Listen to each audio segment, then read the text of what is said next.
Assalamualaikum warahmatullahi wabarakatuh. Kembali lagi dengan saya Ahmad Bustan Arifin. Pada kesempatan kali ini saya akan mencoba untuk menyampaikan kepada Bapak Ibu semua salah satu informasi, yaitu yang disampaikan oleh Bapak Nadiem Makarim. Beliau adalah Kemdikbudristek yang menyampaikan terkait dengan kenaikan UKT pada masing-masing universitas. Dan beliau juga memaparkan secara detail pada saat pemaparan bersama Komisi 10 DPR RI. Jadi beliau menjelaskan nih. Nah, oleh sebab itu jangan di-skip videonya dan bisa di-share ke rekan-rekan Bapak Ibu semua. Namun sebelum kita ke informasi ini, coba absen terlebih dahulu nih dari kabupaten kota mana saja sih Bapak Ibu semua berasal di kolom komentar di bawah ini. Contoh saja Bondowoso Hadirmas, Situbondo Hadirmas, Surabaya Hadirmas, dan kota-kota lainnya di seluruh Indonesia. Sebelum kita ke informasi, alangkah baiknya Bapak Ibu bisa like, komen, share, dan subscribe channel saya. Kemudian Bapak Ibu juga bisa di grup Telegram saya di STD Aba Channel. Atau Bapak Ibu juga follow TikTok dan Instagram saya di @arifin_. Kali ini Aba Channel telah memiliki sebuah website yang Bapak Ibu bisa kunjungi nantinya di www.abachannel.com. Serta saling jika Bapak Ibu berkontribusi pulsa pada Aba Channel ini, Bapak Ibu bisa kirimkan pulsa nomornya berikut di bawah ini. Jika Bapak Ibu berkenan tentunya. Langsung saja kita simak informasinya berikut ini. Assalamualaikum warahmatullahi wabarakatuh. Terima kasih Kang Dede dan pimpinan Komisi 10, anggota Komisi 10 hari ini.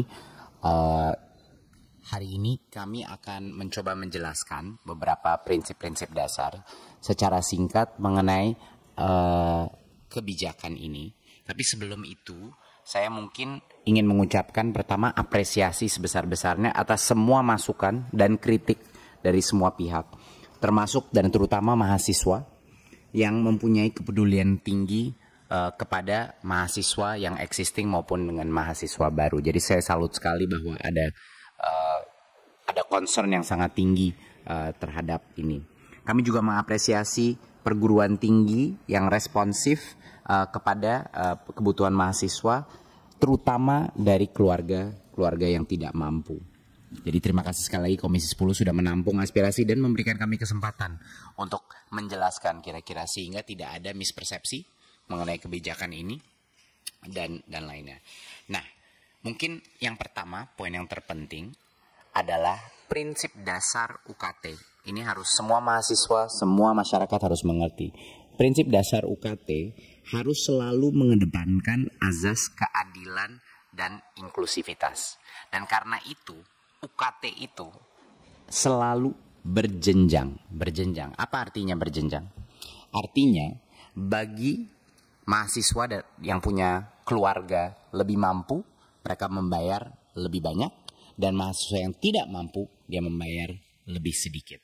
Ini memang azas yang sudah selama ini dilaksanakan untuk UKT di perguruan tinggi kita, karena azas keadilan untuk seluruh rakyat Indonesia itu harus dijunjung tinggi, harus dibela.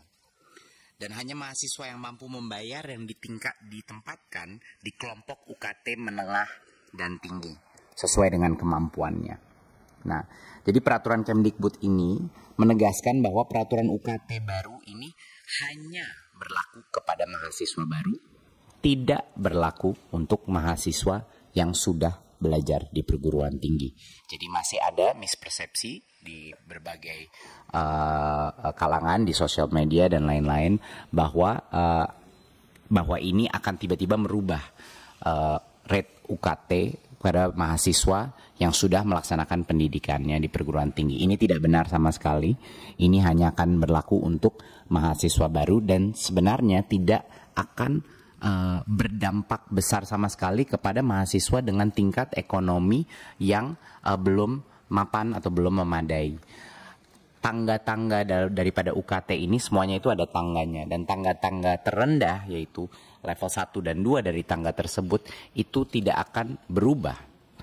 Yang mungkin akan terdampak adalah untuk mahasiswa dengan keluarga dengan tingkat ekonomi tertinggi. Memang itu adalah empasisnya. Dan sekali lagi, tidak ada mahasiswa yang seharusnya gagal kuliah atau tiba-tiba harus membayar lebih banyak akibat daripada kebijakan ini. Nah, sekarang kami mengetahui bahwa memang ada keprihatinan dari masyarakat dan mahasiswa mengenai apa yang terjadi. Sekarang kita sudah menjelaskan bahwa ini hanya tidak akan berdampak untuk mahasiswa yang sekarang sedang menjalankan perguruan tinggi. Tapi apa ke depannya, beberapa hal yang kami akan komit dari Kemendikbudristek untuk mengurangi kecemasan di masyarakat. Yang pertama, menurut saya salah satu hal yang harus kita lakukan adalah memastikan bahwa universitas-universitas, terutama perguruan tinggi negeri, untuk memastikan Kemendikbud punya peran yang sangat kuat untuk memastikan kalaupun ada kenaikan harga, bahkan untuk tingkat atau tingkat ekonomi yang lebih tinggi, bahwa peningkatan itu rasional dan masuk akal. Jadi kami mendengar banyak desas-desus, ada lompatan-lompatan yang cukup fantastis ya. Tadi dari Komisi 10 terima kasih sudah memberikan.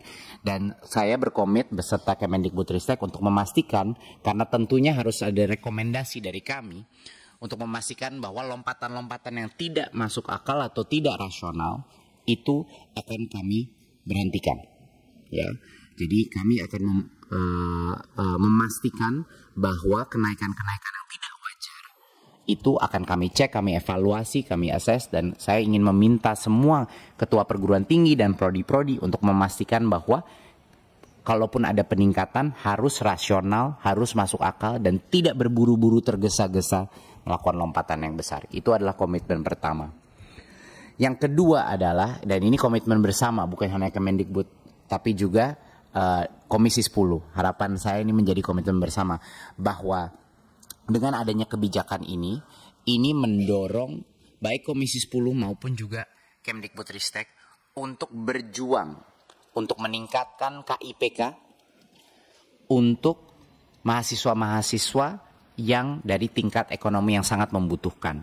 Yeah. Jadi sebenarnya kami selama ini tentunya KIPK itu sudah meningkat ya dari tahun ke tahun, dan banyak kebijakan kita yang malah memperbesar unit cost daripada KIPK sehingga bisa masuk prodi-prodi yang mungkin lebih mahal, tapi yang dengan akreditasi yang tinggi.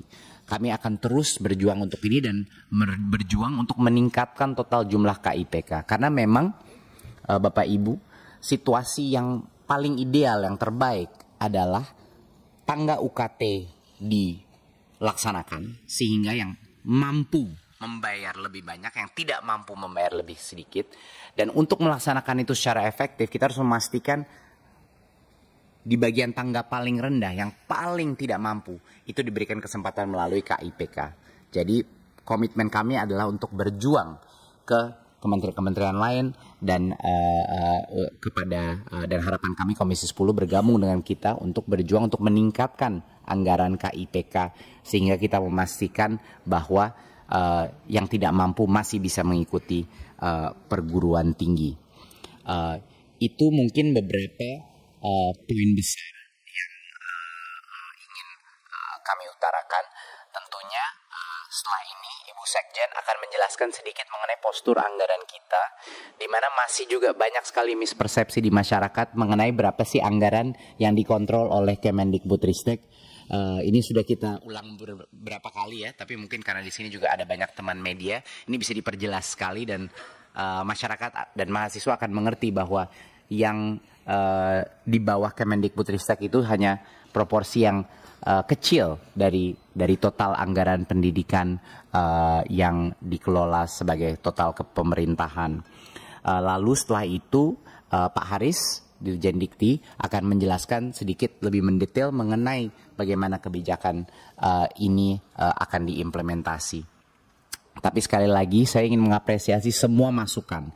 Saya tahu banyak kecemasan yang mungkin berdasarkan informasi yang mungkin tidak semuanya informasinya benar, tapi juga banyak kecemasan juga mengenai bagaimana keadilan dan afirmasi di sistem perguruan tinggi kita. Dan menurut saya itu adalah kritik dan masukan yang sangat valid, dan saya senang sekali bahwa banyak mahasiswa mengambil tindakan untuk menyuarakan pendapat ini sehingga mendorong kita untuk lebih berjuang lagi untuk mahasiswa di Indonesia. Terima kasih sekali lagi. Untuk selanjutnya saya persilahkan ke Bu Sekjen. Terima kasih.